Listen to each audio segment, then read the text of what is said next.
Today we're making apple pie casserole. We have pie crust that we've shoved into the bottom of this very deep dish casserole here. We're going to set the oven to 450 degrees. Apple pie has a tendency to boil over. So instead of having to put a cookie sheet at the bottom, we're going to try doing it in a casserole dish and make a big pie.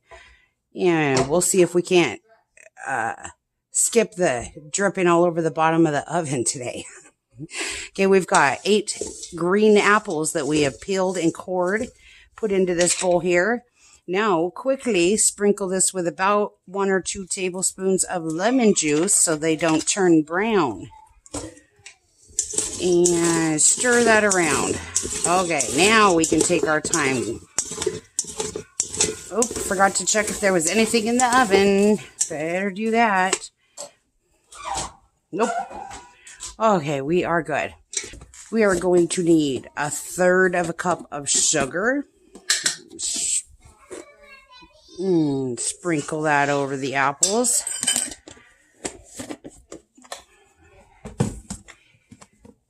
Okay, whoop. Then we're going to need 3 tablespoons of all-purpose flour. Sprinkle that over the apples. 2 and 3.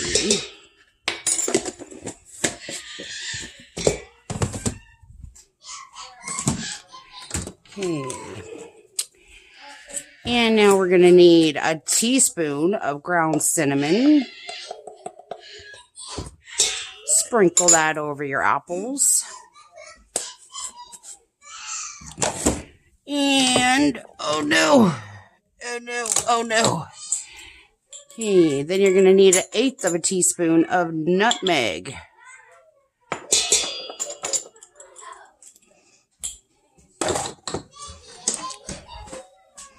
Okay, then we're just going to mix this up. All that lemon juice is going to make that flour moisten and coat these apples. It's going to be looking so pretty. And help to break them up because some of them are still chunked together. It's starting to smell good. My granddaughters are playing Barbie with their mom in the living room. They're so noisy. Okay, then that's all you do. Now we pour this into our casserole dish or extra deep dish pie crust, which I have tried this recently with making this into 3 smaller pies, and it does not work. They boil over. It just does not work. It has to be a very large pie. That's why we're going to try to make it. Okay, you want to be large? We will make you large. Just giving you what you asked for. Try to spoon these around so everything's nice and flush here, or kind of. Don't make me have to touch you. I'm going to have to touch you. There, finally.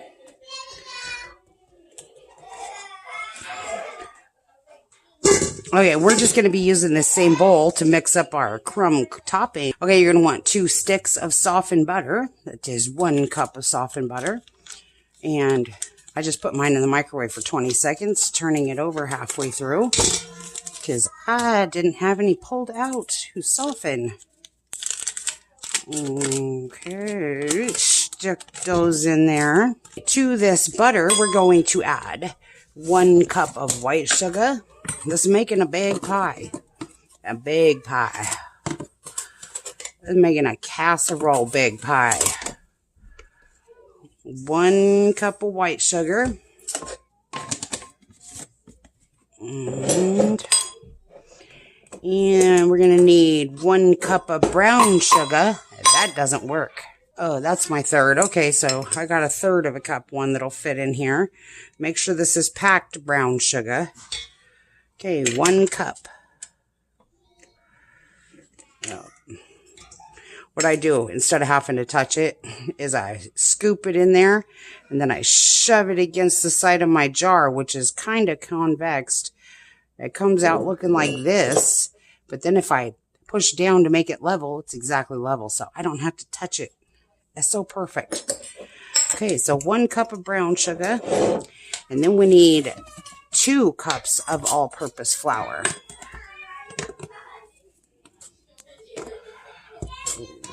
Up. Here, 1. I just kind of fluff it like that, and then I roll my jar to fill it so that it doesn't pack it too tight. Everybody does theirs just slightly different, don't they?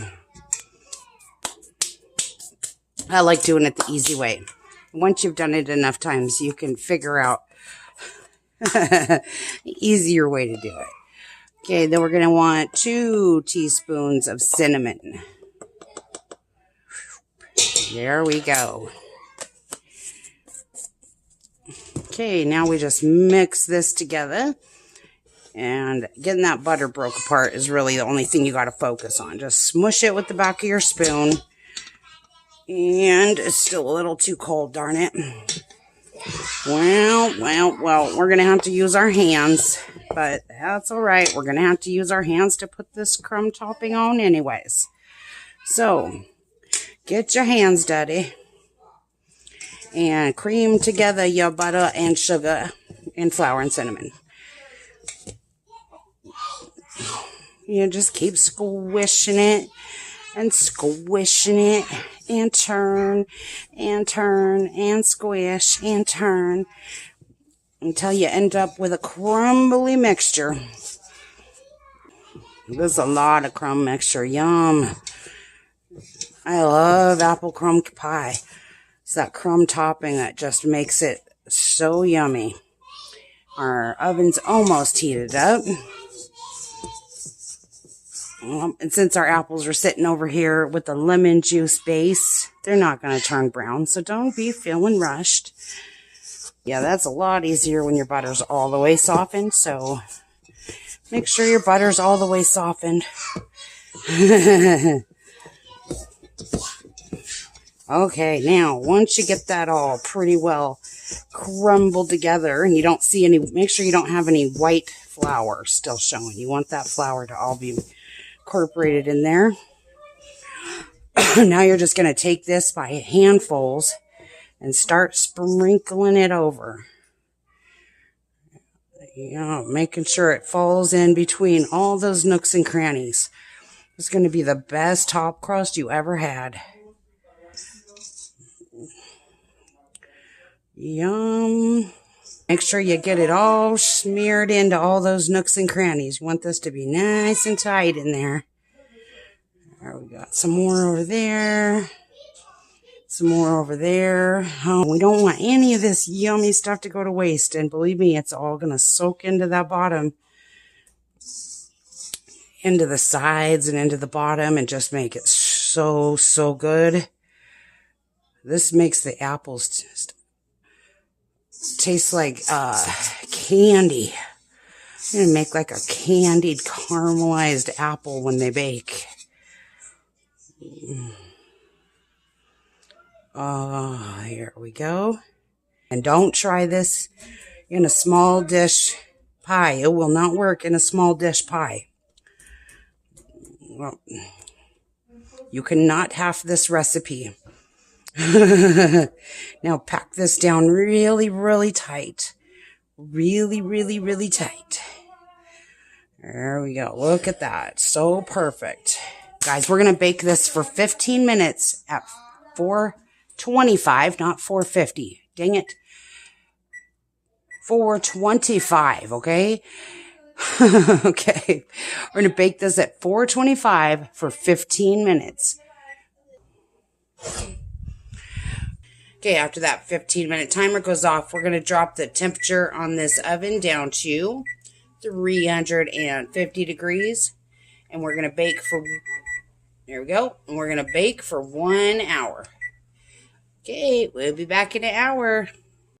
All right, this is how pretty she looks after she comes out of the oven. You want it to be lightly cracked.